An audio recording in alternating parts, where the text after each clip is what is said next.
Hello everyone, welcome to my channel. So आज हम लोग डिस्कस करेंगे NTNH से रिलेटेड कुछ वेरी इंपॉर्टेंट क्वेश्चंस जो कि जिससे रिलेटेड कॉन्सेप्ट भी आप लोगों के लिए बहुत इंपॉर्टेंट है।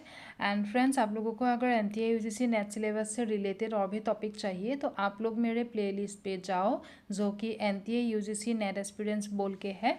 वहाँ पे जाके आप लोगों को कुछ कुछ टॉपिक मिल जाएगा according to NTA UGC NET syllabus. Okay and अभी तो नेट के लिए ज़्यादा दिन है भी नहीं, तो इसीलिए अभी जितना हो सके हम लोग करेंगे रिवीजन जो जो इम्पोर्टेंट टॉपिक है। एंड एग्ज़ाम के बाद हम लोग सीरियल बेसिस पे स्टार्ट करेंगे हम लोगों का सिलेबस। ठीक है, I think from the month of November, क्योंकि एग्ज़ाम तो सितंबर में होने वाला था, अभी तो अक्टूबर में होगा। तो एग्ज़ाम के बाद हम लोग स्टार्ट करेंगे हम लोगों का कोर्स स्टार्टिंग से।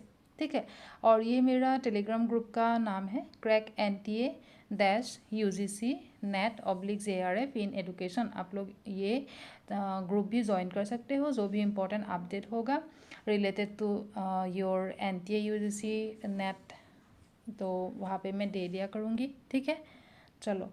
तो हम लोगों का सब्जेक्ट है एडुकेशन एंड आज जो हम लोग क्वेश्चन डिस्कस करेंगे वो सम प्रीवियस ईयर क्वेश्चंस है, लेकिन उनसे रिलेटेड जो कंसेप्ट है ना वो उस कंसेप्ट से रिलेटेड क्वेश्चंस आते ही रहते हैं।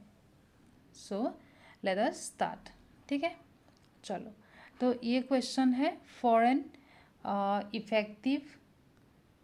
Effective non directive counselling.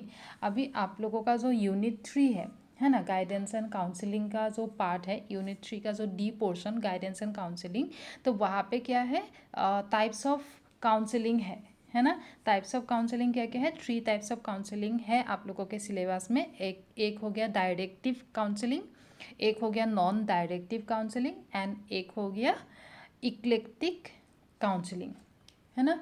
तो ये तीनों कॉन्सेप्ट बहुत ही इंपॉर्टेंट है, इनसे रिलेटेड क्वेश्चन आते हैं। तो डायरेक्टिव काउंसलिंग जो होता है वो क्या होता है, वहाँ पे क्या होता है ना, जो काउंसलर है, काउंसलर किसको बोलते हैं। फर्स्ट ऑफ ऑल आप लोगों को गाइडेंस एंड काउंसलिंग में से ब्रॉड कॉन्सेप्ट कौन सा है ये मालूम है। गाइडेंस और काउंसलिंग में से ब्रॉड कॉन्सेप्ट है गाइडेंस। ठीक है, काउंसलिंग में क्या करते हैं, काउंसलिंग में इंडिविजुअल का जो एक या दो प्रॉब्लम होते हैं ना, सिर्फ वही प्रॉब्लम डिस्कस किए जाते हैं काउंसलिंग में। ठीक है, इसीलिए counselling is a narrow concept and guidance is a broader concept. ठीक है, गाइडेंस एंड गाइडेंस में क्या करते हैं, गाइडेंस में एक इंडिविजुअल का पर्सनल प्रॉब्लम, सोशल प्रॉब्लम या फिर उनके जो एनवायरनमेंट से रिलेटेड प्रॉब्लम, कोई किसी भी टाइप का प्रॉब्लम हो या किसी भी टाइप का उनको गाइडेंस चाहिए तो वो गाइडेंस में करते हैं। ठीक है, काउंसलिंग में क्या होता है, काउंसलिंग ग्रुप में नहीं दिया जाता है। काउंसलिंग हमेशा इंडिविजुअल को मतलब इंडिविजुअल को ग्रुप में नहीं दिया जाता है। वो that is individual, that means हर एक इंडिविजुअल का तो प्रॉब्लम अलग अलग होगा ना, इसीलिए वो ग्रुप में नहीं दिया जाता है। लेकिन गाइडेंस क्या होता है, guidance may be individual as well as in group. ठीक है, इंडिविजुअल गाइडेंस भी हो सकता है, ग्रुप गाइडेंस भी हो सकता है। चलो ठीक है, तो हम लोग अभी देखते हैं कि डायरेक्टिव काउंसलिंग क्या होता है। डायरेक्टिव काउंसलिंग में क्या करते हैं, जो काउंसलर है वो एक्टिव रोल प्ले करते हैं।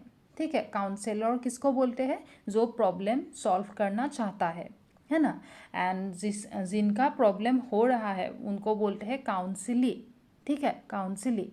तो और काउंसलर क्या करते हैं यहाँ पे ना, एक्टिव रोल प्ले करते हैं वो काउंसलर। ठीक है, एंड ये जो इसका डायरेक्टिव काउंसलिंग का चीफ एक्सपोनेंट कौन था, ये भी आ सकता है। चीफ एक्सपोनेंट था विलियमसन। ठीक है, विलियमसन, आप लोग ये याद रखना। तो यहाँ पे क्या होता है ना, एक पर्सन का जो भी प्रॉब्लम है, बेसिकली उनसे इंडिविजुअल के कैरियर रिलेटेड प्रॉब्लम। ठीक है, कि उनको कौन सा कैरियर चूज़ करना चाहिए, है ना, इस टाइप का काउंसलिंग अगर उनको चाहिए तो वो डायरेक्टिव काउंसलिंग में आते हैं। ठीक है। तो यहाँ पे क्या होता है, जो काउंसिली है मतलब जो इंडिविजुअल है जिनका वो प्रॉब्लम है कि उसको कौन सा चूज़ करना चाहिए, कौन सा करियर चूज़ करना चाहिए या कोई भी प्रॉब्लम हो, तो उनका क्या होता है वो ना यहाँ पे एक्टिव रोल प्ले नहीं करते हैं, वो उसका रोल पैसिव होते हैं एंड वो काउंसलर के ऊपर डिपेंडेंट होते हैं। ठीक है।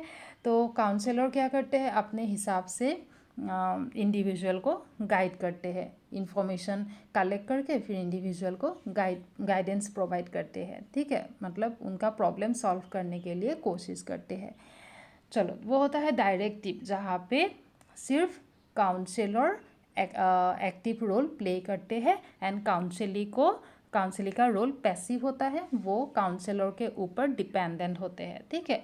देन सेकंड हो गया नॉन डायरेक्टिव, जो कि अभी इस क्वेश्चन में आए हुए हैं। नॉन डायरेक्टिव में क्या होते हैं, नॉन डायरेक्टिव जैसे हम लोगों का जो हम लोग बोलते हैं ना टीचर सेंट्रिक अप्रोच है ना। टीचर सेंट्रिक अप्रोच किसके साथ हम लोग कंपेयर कर सकते हैं, डायरेक्टिव काउंसलिंग के साथ कंपेयर कर सकते हैं। टीचर सेंट्रिक में क्या होता है, टीचर एक्टिव रोल प्ले करते हैं, स्टूडेंट पैसिव रोल प्ले करते हैं, इस टाइप का है ना। नॉन डायरेक्टिव को हम लोग स्टूडेंट सेंट्रिक के साथ कंपेयर कर सकते हैं। तो नॉन डायरेक्टिव क्या हुआ, काउंसली ओरिएंटेड, मतलब वो मतलब जो इंडिविजुअल है जिनको प्रॉब्लम हो रहा है ना, जो अपना प्रॉब्लम मतलब शेयर करने के लिए आ रहा है, वो होता है काउंसली। तो ये होता है काउंसली ओरिएंटेड नॉन डायरेक्टिव में। तो यहाँ पे क्या होता है, यहाँ पे जो काउंसलर है ना उनका रोल पैसिव होता है। ठीक है। एंड जो काउंसली है, जो इंडिविजुअल है वो एक्टिव रोल प्ले करते हैं। ठीक है। तो ये हो गया नॉन डायरेक्टिव काउंसलिंग। एंड किसने दिया था नॉन डायरेक्टिव काउंसलिंग, पहले इसका एक्सपोनेंट थे कार्ल रोगर्स। ठीक है, कार्ल रोगर थे इसके एक्सपोनेंट। ये भी याद रखना, ये भी आ सकते हैं। ठीक है। एंड यहाँ पे काउंसलर का मेन रोल क्या होता है, वो सिर्फ डायरेक्ट करते हैं एंड गाइडेंस प्रोवाइड करते हैं। ठीक है।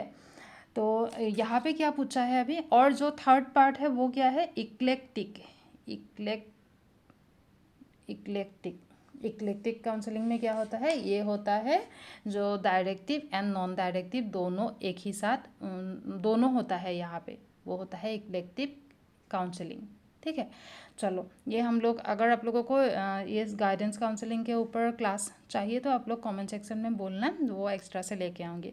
तो अभी ये क्वेश्चन देखते हैं, for an effective non directive counselling session, non directive counselling effective होने के लिए क्या होना चाहिए, कौन सा एसेंशियल है। तो नॉन डायरेक्टिव में क्या होता है, नॉन डायरेक्टिव में काउंसली जो होता है, जो इंडिविजुअल होता है, वो मतलब वो एक्टिव रोल प्ले करते हैं, है ना। तो यहाँ पे क्या होना चाहिए, तो उसको ना अपॉर्चुनिटी देना चाहिए, मतलब उसका प्रॉब्लम क्या है वो एक्सप्रेस करने के लिए अपॉर्चुनिटी देना चाहिए। तो इसीलिए क्या करना चाहिए, काउंसलर को उनके साथ, मतलब जो क्लाइंट है, क्लाइंट मतलब वो इंडिविजुअल को क्लाइंट बोल रहा है, तो जो क्लाइंट है ना उनके साथ एक फ्रेंडली रिलेशन बना लेना चाहिए, है ना। अगर वो फ्रेंडली रिलेशन बनाएगा इंडिविजुअल के साथ, मतलब जिनका प्रॉब्लम है क्लाइंट के साथ, तो क्या होगा, तभी तो वो इंडिविजुअल अपने प्रॉब्लम को काउंसलर के सामने अच्छे से एक्सप्रेस कर पाएगा, है ना। तो वो अच्छे से एक्सप्रेस कर पाएगा, तभी तो काउंसलर को मालूम पड़ेगा कि इनका प्रॉब्लम क्या है ना। तो इसीलिए non directive counselling session effective होने के लिए सबसे इम्पॉर्टेंट क्या है कि जो काउंसलर है उनको अपने क्लाइंट के साथ एक फ्रेंडली रिलेशन बनाना चाहिए। ठीक है। चलो, तो ये इसीलिए option 2 is the correct option. तो ये क्लियर हो गया होगा। नेक्स्ट हम लोग जाते हैं नेक्स्ट क्वेश्चन पे। हाँ, इस टाइप का क्वेश्चन भी बहुत इंपॉर्टेंट है, सिग्निफिकेंट लेवल और लेवल ऑफ सिग्निफिकेंस। आप लोगों को मालूम होगा level of significance and confidence interval, ये दोनों बहुत ही इंपॉर्टेंट कंसेप्ट है। अगर इनसे रिलेटेड वीडियो चाहिए तब भी कमेंट सेक्शन में कमेंट करना। ठीक है। अभी मैं इस क्वेश्चन के हिसाब से एक्सप्लेन करूँगी। तो यहाँ पे क्या दिया है, और रिसर्चर यूज्ड टी टेस्ट क्यों किस लिए यूज़ किया जाता है?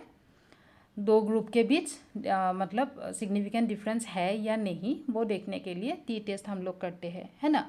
तो यहाँ पे क्या दिया है, researcher used t test to compare two means based on independent samples and found the t value to be significant at 0.05 level। हम लोग ज़्यादातर क्या क्या लेवल यूज़ करते हैं? 0.01 लेवल यूज़ करते हैं, 0.05 लेवल यूज़ करते हैं, है ना।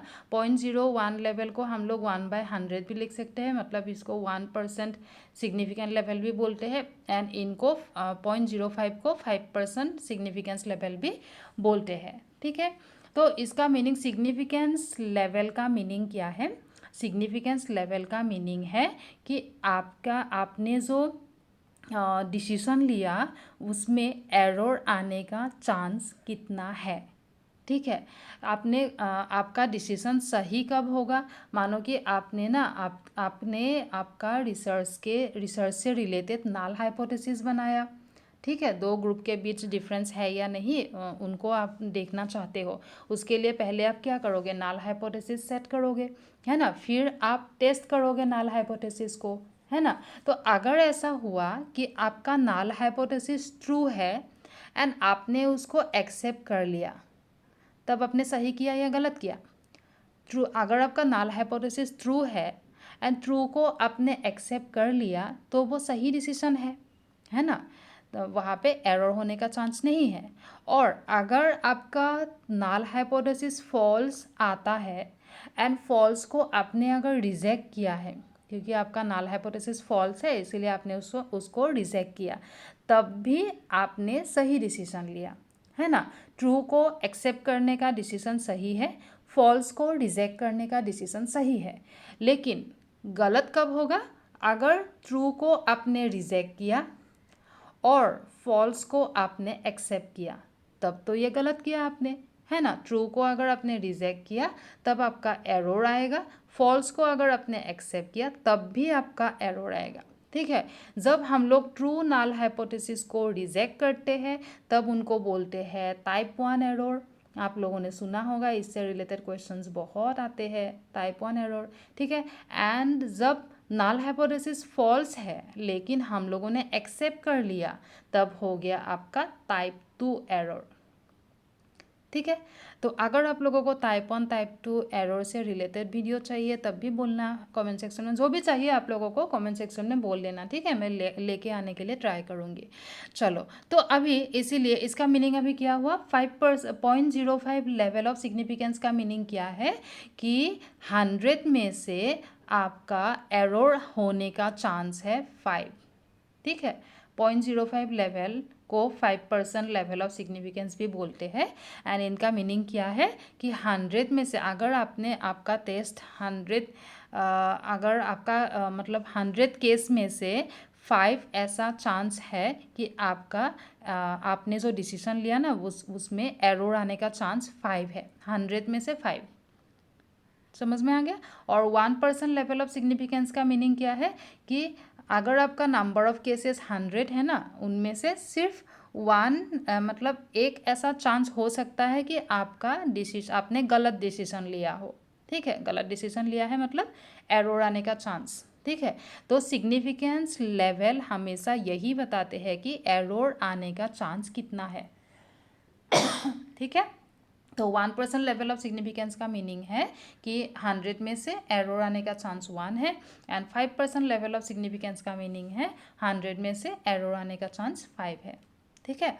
चलो, तो 1 इज़ द करेक्ट ऑप्शन। चलो, तो ये है हिंदी के लिए, देख लेना। हाँ, अब लो ये क्वेश्चन।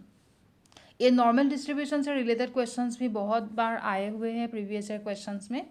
तो आप लोगों को मालूम ही होगा, इस टाइप का जो बेल शेप का कर्व होता है उसको बोलते हैं नॉर्मल प्रोबेबिलिटी कर्व, है ना। यहाँ पे एकदम बीच में क्या होता है? मीन, मीडियन, मोड एकदम बीच में यहाँ पे रहता है। और राइट साइड में क्या होगा? 1 सिग्मा, 2 सिग्मा, 3 सिग्मा। ये हो गया 1 सिग्मा, ये 2 सिग्मा, ये 3 सिग्मा। और इस साइड है -1, -2, -3, ठीक है। इनसे रिलेटेड क्वेश्चंस मेरे प्लेलिस्ट पे है, आप लोग वहाँ पे जाओ, जाके जो NTA नेट बोल के जो नेट एस्पिरेंट बोल के जो प्लेलिस्ट है ना, उसमें जाके आपको 2018 जुलाई का क्वेश्चन पेपर मिलेगा, ठीक है। उसमें स्टैटिस्टिक्स पोर्शन का सॉल्व किया हुआ है, देख लेना एक बार अगर आप लोग को चाहिए तो, ठीक है। तो यहाँ पे किया गया है in a normal distribution of scores, इसको बोलते हैं नॉर्मल प्रोबेबिलिटी कर्व, ठीक है, जहाँ पे हम लोग स्कोर को नॉर्मली डिस्ट्रीब्यूट करते हैं। The percentile rank of a student, percentile rank का मीनिंग क्या है? परसेंटाइल रैंक का मीनिंग है कि अगर आपको 99 परसेंटाइल, परसेंटाइल एंड परसेंटेज दोनों अलग अलग कंसेप्ट है, ठीक है। परसेंटेज, परसेंटाइल का मीनिंग होता है हम लोग मतलब परसेंटाइल हमेशा कंपैरिजन के बेसिस पे यूज़ करते हैं, ठीक है। जैसे कि मानो कि आपको 99 परसेंटाइल मिला है, इसका मीनिंग है कि आप जितने लोगों ने एग्ज़ाम अटेंड किया है ना, उनमें से 99% लोगों को आपसे कम मार्क्स मिला है, ठीक है। सिर्फ 1% लोगों को आपसे अबव मार्क मिला है अगर आपका परसेंटाइल रैंक 99 है। अगर आपका परसेंटाइल रैंक 95 है तो इसका मीनिंग है कि आप जितने लोगों ने एग्ज़ाम अटेंड किया है उनमें से 95% लोगों को आपसे कम मार्क्स मिला है। आपको जितना मार्क मिला है ना, उससे कम मार्क्स कितने लोगों को मिला है? 95% लोगों को मिला है। एंड ओनली 5% लोगों को आपसे ज़्यादा मार्क्स मिला है, इसका मीनिंग ये है, ठीक है। तो परसेंटाइल रैंक हमेशा यही बताते हैं कि हमसे कम कितने लोगों को मिला है, ठीक है। तो अभी ये क्या दिया है देखो, in a normal distribution of scores the percentile rank of student scoring at -1Z। -1Z कहाँ पे है? ये -1Z तो लेफ्ट साइड में है ना, ये है -1। तो यहाँ पे क्या है कि -1Z का परसेंटाइल रैंक का मीनिंग क्या है? -1Z, -1 से नीचे कितना है ना। परसेंटाइल रैंक तो हमेशा यही बता रहा है कि हमसे कम कितने, कम कहाँ पे रहते हैं? कम हमेशा लेफ्ट हैंड साइड में रहते हैं। तो -1 से कम मतलब -1 के लेफ्ट हैंड साइड में। तो -1 के लेफ्ट हैंड साइड में ये दो पोर्शन जो मैंने ग्रीन पोर्शन कर दिया है ना, ये आते हैं। तो आप लोगों को ये स्कोर तो याद ही होगा कि -1 एंड -2 के बीच, -1 एंड -2 के बीच कितने नंबर ऑफ केसेस होते हैं? 13.59 है ना। एंड -2 एंड -3 के बीच कितने कितने परसेंटेज ऑफ केसेस होते हैं? 2.13 है ना, sorry 2.14।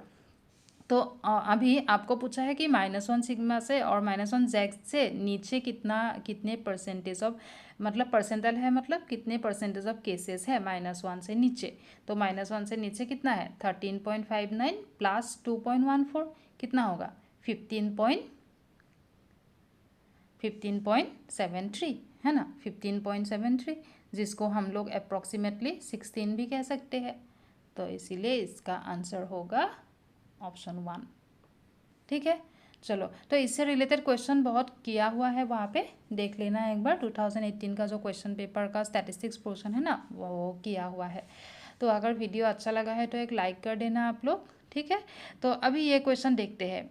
In a negatively skewed curve, negatively skewed क्या होता है?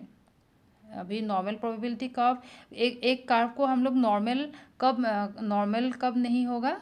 जब कर्व इस टाइप से है ना, वो नॉर्मल कर्व है, ठीक है, नॉर्मली डिस्ट्रीब्यूटेड कर्व। लेकिन कर्व का शेप अगर इस टाइप का हो गया, ठीक है, तो ये तो नॉर्मल नहीं है, एक साइड पे स्क्यूनेस ज़्यादा है ना।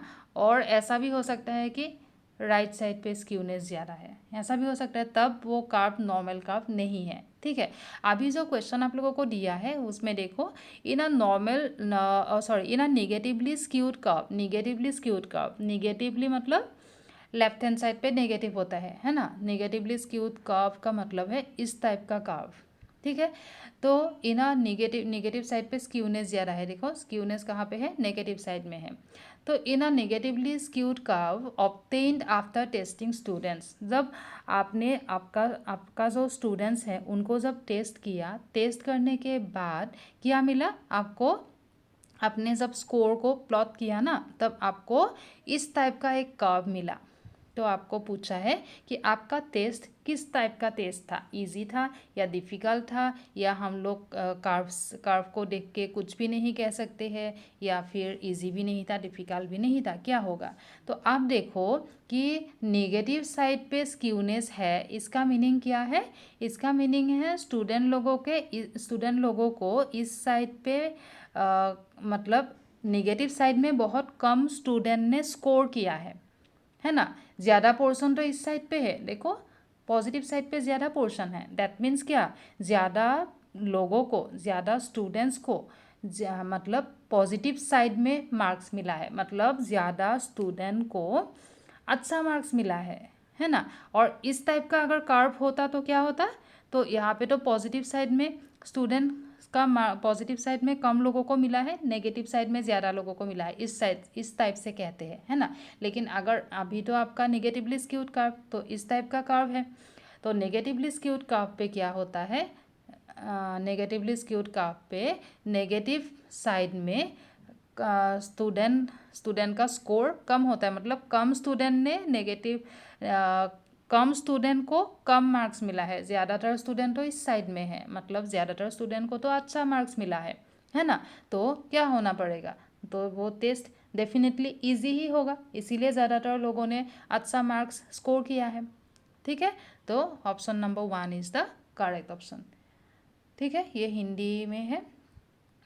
चलो, तो और इस टाइप का क्वेश्चन यहाँ पे क्या पूछा है, मीन दिया है, स्टैंडर्ड डेविएशन दिया है, एन दिया है, मतलब टोटल पॉपुलेशन। ठीक है, which one of the following will be the correct statement for indicating the possibility of population mean at 0.01 level of significance, sorry confidence. ठीक है, तो सिग्निफिकेंस लेवल क्या बोलते हैं वो हम लोगों ने ऑलरेडी डिस्कस किया। यहाँ पे कॉन्फिडेंस लेवल के बारे में पूछा है, साथ में साथ पॉपुलेशन मीन के बारे में पूछा है। ठीक है, तो इस टाइप का क्वेश्चन भी आए हुए हैं प्रीवियस ईयर में बहुत बार। तो हम लोग अपने नेक्स्ट वीडियो में इस टाइप के क्वेश्चन हम लोग डिस्कस करेंगे। और अगर आप लोगों को सिग्निफिकेंस लेवल या कॉन्फिडेंस इंटरवल से रिलेटेड वीडियो चाहिए तब कमेंट करना कमेंट बॉक्स में। ठीक है, चलो तो नेक्स्ट वीडियो हम लोग स्टार्ट करेंगे इसी क्वेश्चन से। ठीक है, तो आप लोगों को अगर आज का वीडियो अच्छा लगा है तो एक लाइक करना, शेयर कर सकते हो अपने फ्रेंड लोगों के साथ, एंड सब्सक्राइब भी कर सकते हो। चलो, बहुत जल्द हम लोग मिलते हैं एक नेक्स्ट बहुत ही इम्पोर्टेंट वीडियो के साथ। ठीक है, थैंक यू।